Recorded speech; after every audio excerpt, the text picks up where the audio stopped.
Rafika, apakah ada kendala? Oke. Ananda Uswantu, apakah ada kendala?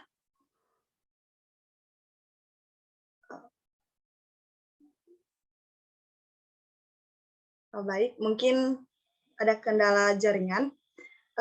Baik Ananda semua, kita akan mulai proses pembelajaran kita lagi pada pagi hari ini. Selamat pagi Ananda semua. Pagi, Bu. Ananda semua, Ibu minta untuk persiapkan diri. Silakan rapikan tempat belajarnya meski di rumah agar Ananda semua fokus untuk mengikuti proses pembelajaran kita pada hari ini. Sudah siapkah untuk proses belajar kita?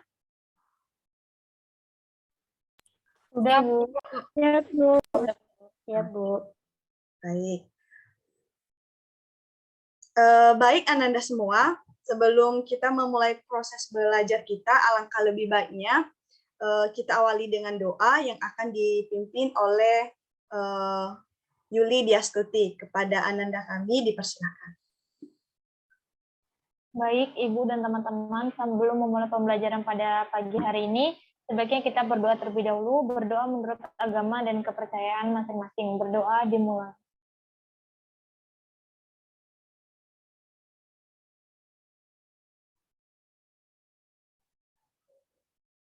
Berdoa selesai. Terima kasih kepada Ananda Yuli Diastuti. Baik Ananda semua, apa kabar hari ini? Sehat? Sehat, Bu. Syukurlah. Jadi semoga kita terhindar dari wabah virus corona ya, dan Ananda semua bisa mengikuti proses belajar kita dengan baik. Nah, Ananda semua minggu lalu kita telah belajar tentang polimer ya, di mana pada bab ini yaitu kita mempelajari tentang makromolekul. Itu judul materi kita kan, yang seperti yang Ibu sampaikan pada minggu lalu. Jadi minggu lalu kita telah belajar tentang polimer, dan sekarang seperti yang Ibu sampaikan pada akhir pertemuan kita belajar tentang karbohidrat. Nah, baik Ananda semua, sebelum kita lanjut atau masuk dalam materi kita, apakah Ananda semua telah mengisi Google Form untuk daftar hadirnya? Sudah, Bu. Sudah, Bu. Nah, baik, Ibu akan cek dulu sebentar apakah Ananda semua sudah, dan apakah di Zoom ini sudah hadir semua. Baik, sudah hadir semua ya, Ananda semua sudah hadir semua. Nah, jadi untuk itu kita akan lanjut untuk proses pembelajaran kita, yaitu pada pertemuan minggu lalu kita telah belajar tentang polimer, yaitu apa itu polimer, bagaimana penggolongan polimer, tata namanya, strukturnya seperti apa, dan kegunaannya dan manfaatnya dalam kehidupan kita sehari-hari, dan juga dampaknya dalam kehidupan kita. Nah, Ananda semua, Ibu ingin bertanya kepada Ananda semua, apakah Ananda semua masih ingatkah materi kita minggu lalu atau sudah lupa? Nah, Ibu mau bertanya, di mana polimer ini kita golongkan ada beberapa dasar. Nah, Ibu mau bertanya siapa nih yang bisa jawab polimer itu digolongkan berdasarkan apa saja? Ada yang bisa jawab? Dan Saya, Bu. Oh iya, silakan kepada Rafika.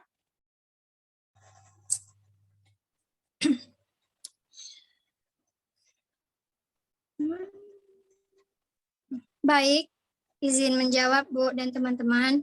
Penggolongan polimer digolongkan menjadi 4 macam golongan, yaitu ada berdasarkan asalnya, berdasarkan monomer, penyusunan atau pembentukannya, berdasarkan sifatnya terhadap panas, dan berdasarkan reaksi pembentukannya, Bu. Terima kasih. Terima kasih kepada Rafika. Ya, betul sekali. Jadi ada 4 penggolongan polimer yang kita telah pelajari minggu lalu. Nah, kemudian di sini Ibu mau bertanya, ada nggak yang masih ingat di mana polimer ini salah satunya itu digolongkan berdasarkan asalnya? Ada nggak yang masih ingat apa saja polimer berdasarkan asal? Izin menjawab, Bu. Oh ya, silakan Dita. Izin menjawab, Bu. Polimer itu yang berdasarkan asalnya terbagi 2, yaitu polimer sintesis dan juga polimer alam. Oh, betul sekali. Ya, jadi polimer ada 2. Polimer alam berdasarkan asalnya ada 2, ada polimer alam dan polimer sintesis. Nah, kemudian Ibu mau bertanya lagi untuk memperkuat juga Ananda dalam memasuki materi kita hari ini, yaitu apa saja sih yang termasuk atau contoh-contoh dari polimer alam dan polimer sintesis itu? Ada yang bisa jawab? Jawab, Bu. Ya, kepada Nurul Afifah, dipersilakan.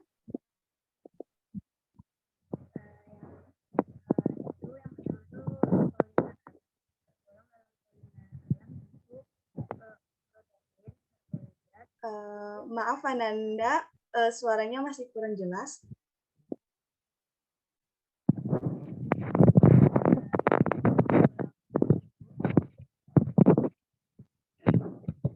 Masih belum terdengar jelas Ananda.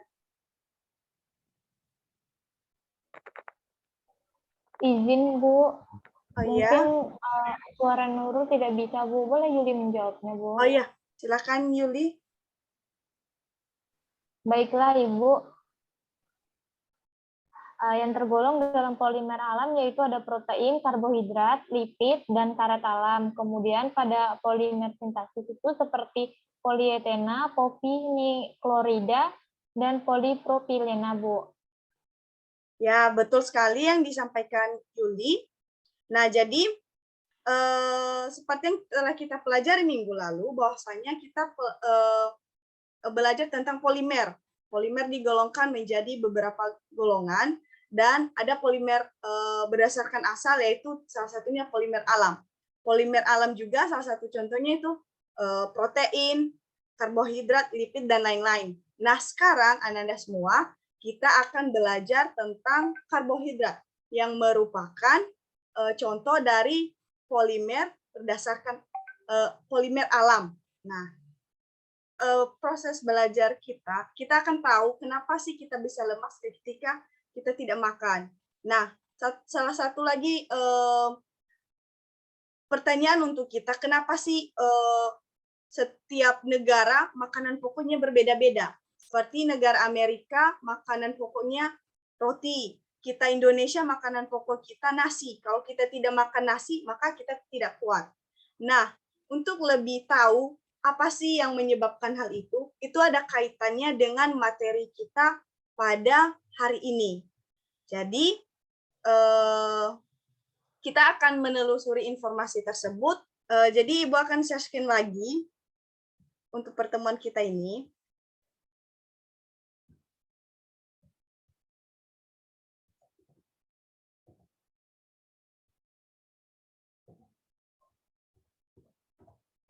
Nah, sebelum Ibu menyampaikan tujuan pembelajaran kita KD dan IPK, jadi Ibu mau bertanya nih, Anda semua, di mana Ibu telah kasih penugasan untuk persiapkan diri dan baca tentang karbohidrat. Nah, Ibu mau tanya, sejauh yang Anda baca, apa sih yang dimaksud dengan karbohidrat? Ada yang bisa jawab? Saya, Bu. Oh iya, silakan Wira.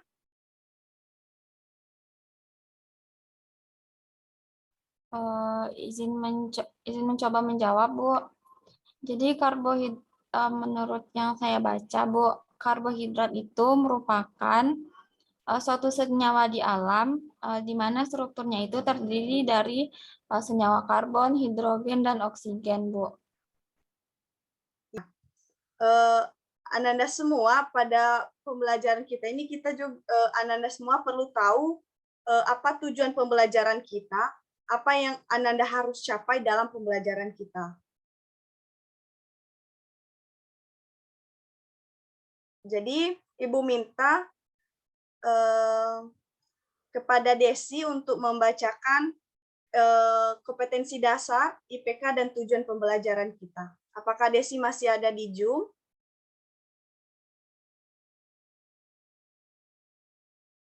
Desi Novriat, Desi. Izin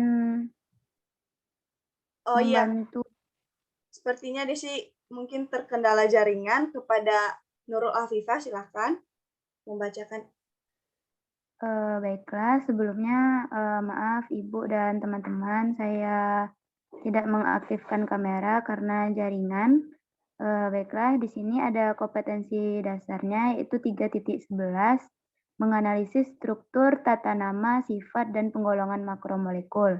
Dan 4.11 yaitu menganalisis hasil penelusuran informasi mengenai pembuatan dan dampak suatu produk dari makromolekul.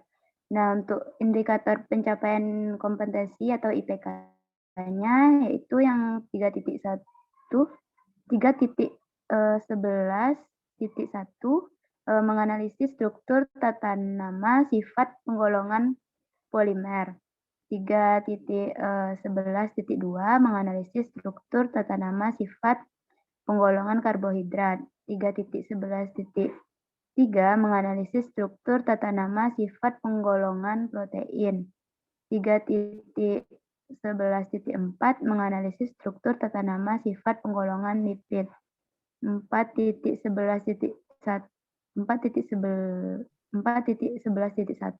melakukan penelusuran informasi mengenai pembuatan dan dampak suatu produk dari makromolekul. 4.11.2 menganalisis hasil penelusuran informasi mengenai pembuatan dan dampak suatu produk dari makromolekul.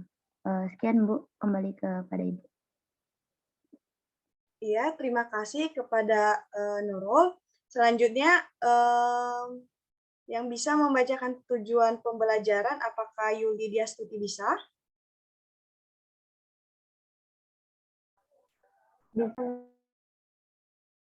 Ya, silakan. Baiklah, tujuan pembelajaran pada pagi hari ini yaitu melalui model pembelajaran Grid Inquiry Learning, peserta didik dapat menggali informasi dari berbagai sumber belajar dan mengolah informasi. Diharapkan peserta didik terlibat aktif selama proses belajar mengajar berlangsung, memiliki sikap ingin tahu, teliti dalam melakukan pengamatan, dan bertanggung jawab dalam menyampaikan pendapat, menjawab pertanyaan, dan melaksanakan tugas, serta dapat menganalisis struktur, tata nama, sifat, penggolongan makromolekul, dan mampu menganalisis hasil penelusuran informasi mengenai pembuatan dan dampak suatu produk dari makromolekul. Sekian, Bu. Ya, terima kasih Yuli. Nah, jadi Ananda semua, seperti yang telah dibacakan oleh Nurul Afifah dan Yuli Diastuti, itulah yang akan kita capai dalam proses pembelajaran kita pada hari ini, yaitu untuk IPK-nya, yaitu yang Ananda harus capai, yaitu mampu menganalisis struktur, tata nama, sifat, dan penggolongan karbohidrat. Di mana kalau IPK 3.11.1 ini, itu kita sudah belajar di pertemuan minggu lalu. Nah, jadi pada pertemuan kali ini juga kita kembali menggunakan model pembelajaran Guided Inquiry Learning. Jadi Ananda semua yang belajar dan menemukan konsep sendiri, dan kemudian metode pembelajaran kita pada hari ini yaitu metode diskusi. Jadi Ibu tidak mengubah lagi kelompoknya sama seperti kelompok minggu lalu ya. Jadi Ananda semua artinya di sini sudah kian tahu bagaimana teman kelompoknya dan bisa bekerja sama dengan baik. Di sini Ibu akan mengirimkan bahan ajar dan LKPD kepada Ananda. Coba silakan lihat di grup WA kita, apakah sudah masuk? Sudah, Bu. Sudah. Ya. Sudah, Bu. Nah, jadi Ananda semua, Ibu akan menampilkan LKPD, Ibu akan menjelaskan bagaimana Ananda harus mengerjakannya.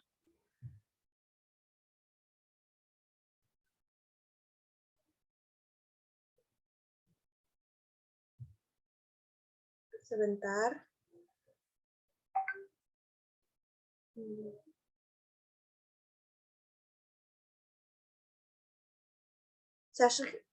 Apakah sudah terlihat share screen Ibu? Sudah, Bu. Sudah. Sudah, Bu. Nah, Ananda semua, silakan tulis nanti di LKPD-nya, yaitu nama, nomor absen. Jadi Ibu buat memang per kelompok, tapi ada yang dikerjakan per orang. Jadi Ananda berdiskusi dalam kelompok, tapi jawabannya ditulis per orang gitu. Jadi setiap siswa harus membuat lembar jawaban di LKPD ini. Jadi ada nama, nomor absen, terus teman kelompoknya, isi hari dan tanggalnya. Kemudian Ananda silakan dibaca beberapa informasi di atas ini. Seperti yang telah dipaparkan ada beberapa pertanyaan. Dan jika memang bisa langsung diisi atau diketik di sini, silakan langsung diketik. Dan jika memang tidak bisa, silakan Ananda tulis di buku tugas ya.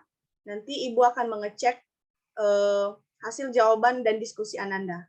Jadi seperti ada 8 soal. Ada 8 soal yang harus Ananda diskusikan dalam kelompok. Nah, jadi di sini untuk soal 1 sampai 3 akan dipresentasikan oleh kelompok 1. Dan meski begitu, jangan Ananda mengabaikan bahwasanya tidak akan fokus benar-benar mengerjakan soal berikutnya. Jadi harus dikerjakan juga. Kemudian untuk soal 4 dan sampai 6 akan dipresentasikan oleh kelompok 2. Kemudian untuk soal 7 dan 8 akan dipresentasikan kelompok 3. Nah, jadi kepada Ananda silakan masuk ke breakout room-nya masing-masing. Ibu harap Ananda semua berdiskusi dengan baik. Udah keluar dari breakout room-nya semua kan? Sudah, Bu. Sudah, Bu.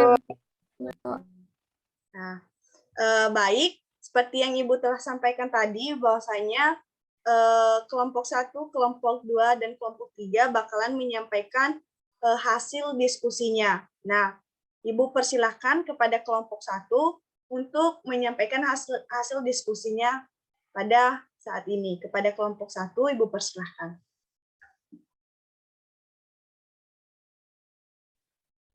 Baik, Bu. Sebelumnya, perkenalkan Ibu dan teman-teman, saya Yuridia Stuti, perwakilan dari kelompok 1, izin menyampaikan hasil dari diskusi kami. Nah, dari pertanyaan nomor 1, jawaban kami adalah dikelompokkan berdasarkan jumlah sakarida yang dikandungnya. Karbohidrat dapat digolongkan menjadi monosakarida, disakarida, dan polisakarida. Yang sedangkan yang nomor 2 itu, gula pasir, buah-buahan itu termasuk monosakarida, terus gula tebu dan air susu itu termasuk disakarida, dan beras, jagung, gandum, ubi jalar, kentang, singkong, dan kapas itu termasuk polisakarida. Untuk yang nomor 3, jawabannya adalah posisi gugus fungsi karbonil pada 3 senyawa dalam LKPD ada yang berada di ujung dan ada juga senyawa yang posisi gugus fungsinya berada antara alkil.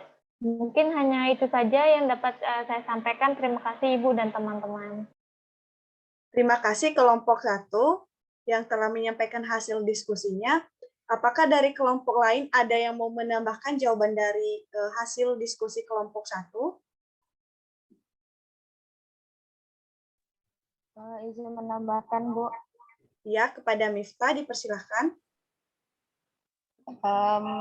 Untuk jawaban kelompok 1 itu telah benar, namun dari kelompok ingin menambahkan yaitu dengan memperjelas gugus fungsinya, Bu. Di mana yang menjadi gugus fungsi itu di sini ada 2. Yang pertama itu C rangkap O dan juga OH, Bu. Demikian tambahan dari kelompok 2, Bu. Sekian, terima kasih. Ya, terima kasih Miftah dan Yuli untuk hasil diskusinya sudah tepat. Selanjutnya kepada kelompok 2 dipersilakan. Izin Ibu dan teman-teman. Ya, kepada Nurul dipersilakan. Baiklah, di sini kami dari kelompok 2, saya sebagai perwakilannya akan menjawab pertanyaan nomor 4, 5, dan 6. Nah, untuk jawaban nomor 4 yaitu pada jawabannya itu pada senyawa yang disajikan di LKPD yang monosakarida gugus karbonilnya berada di ujung yaitu glukosa dan galaktosa di mana tergolong aldosa, dan monosakarida gugus karbonil yang tidak berada di ujung yaitu fruktosa di mana tergolong ketosa. Untuk jawaban nomor 5 yaitu struktur monosakarida terdiri dari atom C dan atom H dan terdapat gugus fungsi. Pada glukosa, posisi OH yang sama adalah pada C keempat dan kelima, sedangkan pada galaktosa posisi OH yang sama pada C ketiga dan keempat. Kemudian untuk fruktosa memiliki gugus karbonil yang terletak di antara alkil. Posisi OH yang sama adalah pada C keempat dan kelima. Nah, untuk jawaban nomor 6, di sini ada yang untuk yang pertamanya yaitu glukosa. Golongan karbohidratnya yaitu monosakarida dan keterangannya yaitu di mana glukosa merupakan karbohidrat yang paling sederhana karena hanya terdiri atas 1 unit sakarida. Nah, untuk yang kedua itu ada amilosa, di mana golongan karbohidratnya itu polisakarida. Untuk keterangannya, amilosa terdiri dari banyak monosakarida, di mana monosakaridanya yaitu unit-unit glukosa yang panjang dan tidak bercabang. Yang ketiga ada sukrosa, di mana golongan karbohidratnya itu disakarida. Untuk keterangannya, sukrosa merupakan disakarida yang terdiri dari 2 unit monosakarida yaitu glukosa dan fruktosa. Yang keempat ada galaktosa, di mana golongan karbohidratnya yaitu monosakarida. Dan untuk keterangannya, galaktosa merupakan bagian dari monosakarida sama seperti glukosa yang hanya terdiri dari 1 unit sakarida. Untuk yang nomor 5 yaitu laktosa. Golongan karbohidratnya itu disakarida dan penjelasannya laktosa merupakan disakarida yang terdiri dari 2 unit sakarida yaitu 2 unit glukosa. Dan yang terakhir nomor 6 yaitu fruktosa, di mana golongan karbohidratnya itu monosakarida. Dan untuk penjelasannya, fruktosa merupakan monosakarida karena terdiri dari 1 unit sakarida dan 1 unit sakarida.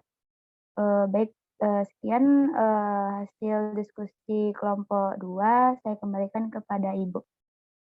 Terima kasih hasil presentasinya, hasil diskusinya kelompok 2. Apakah dari Ananda kelompok lain ada yang mau menambahkan untuk jawaban nomor 4, 5, dan 6? Ada?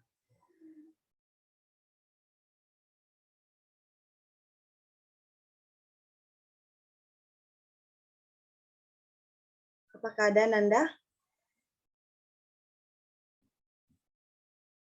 Sepertinya tidak ada. Baik, selanjutnya kepada kelompok 3. Siapa yang mewakili kelompok 3 untuk mempresentasikan hasil diskusinya? Kepada kelompok 3 dipersilahkan.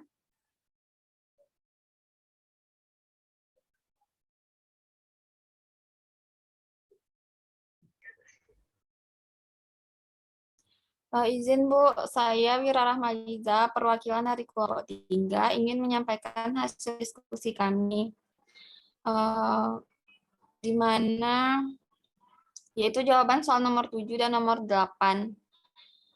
Sifat karbohidrat yaitu memiliki sifat reduksi dan oksidasi, pembentukan konvensi, gula deoksi, gula amino atau heksoamin, dan bersifat optis aktif. Kemudian untuk ikatan yang terbentuk pada disakarida dan polisakarida yaitu ikatan glikosida. Ikatan ini menghubungkan antar monosakarida. Kemudian untuk jawaban nomor 8, ternyata secara umum sel tanaman mengandung selulosa. Secara kimia, zat ini serupa dengan molekul karbohidrat, seperti glukosa dan fruktosa yang biasa kita konsumsi. Tapi bedanya, selulosa ini memiliki ikatan kimia yang tidak dapat diuraikan tubuh kita agar menjadi energi. Jadi walau kita bisa memakan rumput dalam arti tidak akan keracunan, tapi kita tidak akan mendapat energi yang dibutuhkan oleh tubuh kita. Sedangkan mamalia seperti sapi memiliki bakteri khusus dalam perut mereka yang bernama bakteri simbion. Bakteri tersebut mampu memecah karbohidrat dari rumput tadi. Demikian saja hasil diskusi kami. Atas perhatian Ibu dan teman-teman, saya ucapkan terima kasih. Mohon maaf atas kekurangannya. Demikian Ibu. Ya, terima kasih kepada Wira. Ananda semua, hasil diskusi Ananda sudah sangat bagus. Baik, Ibu akan menyimpulkan hasil pembelajaran kita pada hari ini. Ibu akan share screen PPT. Pemahaman Ananda tentang karbohidrat itu, nanti Ibu akan bagikan link YouTube ini biar Ananda bisa menontonnya. Link YouTube-nya nanti Ananda silakan cek di grup WA kita ya. Nah, kemudian penggolongan karbohidrat. Karbohidrat ini digolongkan menjadi 4, yaitu ada monosakarida, disakarida, oligosakarida, dan polisakarida.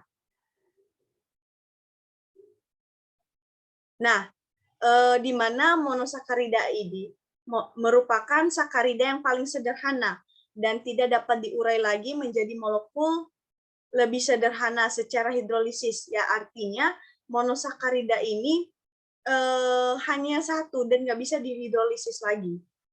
Berbeda dengan yang lainnya, nanti Ibu akan jelaskan lagi. Nah, kemudian monosakarida ini terdiri ada 2, yaitu ada gliseryl aldehida atau suatu aldosa, dan isomernya, di mana isomernya adalah dihidroksiaseton atau suatu keton. Kemudian monosakarida biasanya tidak berwarna, berupa padatan kristal, larut dalam air, dan sulit larut dalam pelarut nonpolar. Jadi ini suatu sifat daripada monosakarida ini. Kemudian struktur monosakarida itu terdiri dari gugus aldehid atau keton. Yaitu seperti pada tugas tadi di LKPD ya. Nah, tadi Ananda semua telah memahami strukturnya tadi dan menemukan beberapa perbedaan dari struktur-struktur yang telah disajikan di LKPD. Nah, monosakarida tersebut juga memiliki gugus fungsi aldehid yang disebut dengan aldosa, sedangkan yang memiliki gugus keton disebut dengan ketosa. Selanjutnya, ini salah satu contoh dari monosakarida, yaitu D-glukosa. Kemudian, ini beberapa penjelasannya. Untuk lebih Ananda dalamin lagi, nanti Ibu akan bagikan PPT namanya. Kemudian untuk sifat karbohidrat seperti yang telah dipaparkan oleh kelompok 3 tadi, itu sudah betul sekali. Nah, penggolongannya tadi Ibu telah sampaikan dan ini dia kembali lagi Ibu sajikan. Nah, untuk pengujiannya ada beberapa dan Ibu kasih penugasan kepada Ananda untuk lebih menelusuri lagi bagaimana pengujian karbohidrat tersebut. Baik Ananda semua, Itu saja untuk pertemuan kita. Baik, Ananda semua. Apakah ada pertanyaan untuk pertemuan kita ini? Adakah yang kurang jelas? Tidak, Bu. Tidak. Oke, baik.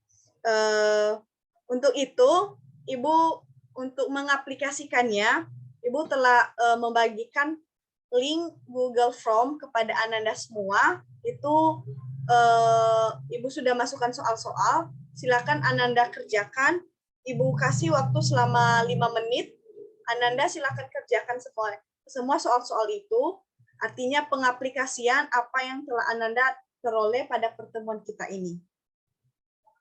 Silakan dicek grup WA-nya dan silakan dikerjakan. Ibu kasih waktu mulai dari sekarang 5 menit ya. Baik, Bu. Baik, Bu.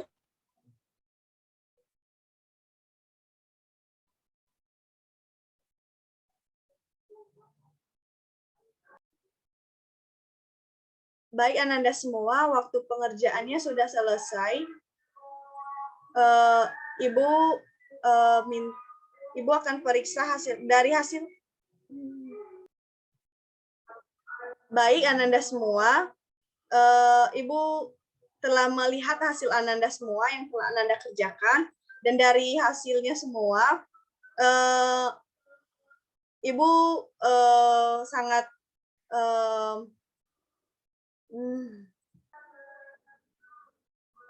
baik Ananda semua, dari hasil yang telah Ananda semua kerjakan, Ibu telah memperhatikan bahwasanya yang lebih tinggi nilainya, bukan Ibu membeda-bedakan, yaitu dari kelompok 2. Nah, untuk itu, kepada kelompok lain dan peserta didik yang lain, silakan belajar lebih lagi dan belajar dengan teman sebayanya juga jika ada yang kurang mengerti. Dan jika memang butuh penjelasan Ibu, silakan japri Ibu juga. Nah, Ananda semua, demikian saja pertemuan kita pada hari ini. Ibu harap Ananda semua untuk pertemuan berikutnya lebih semangat lagi. Dan sebelum kita tutup, Ibu mau bertanya, apakah ada kesulitan Ananda kah dengan proses atau model pembelajaran kita? Izin menjawab, Bu. Ya, silakan.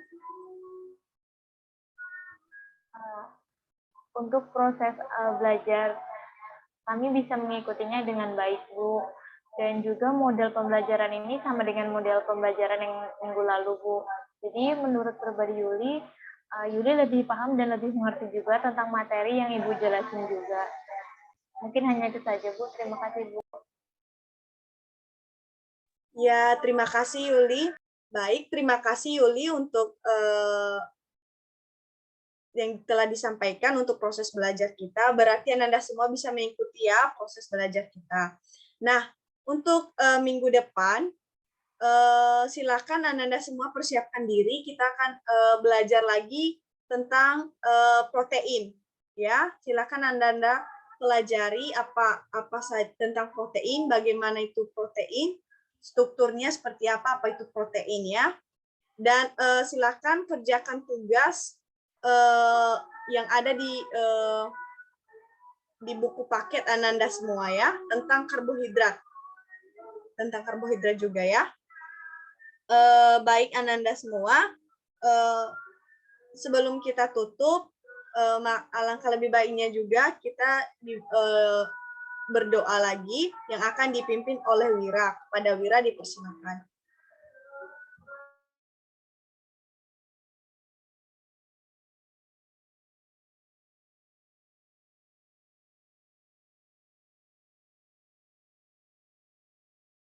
Wira? Ya, maaf, Bu. Ya, pada Wira dipersilakan.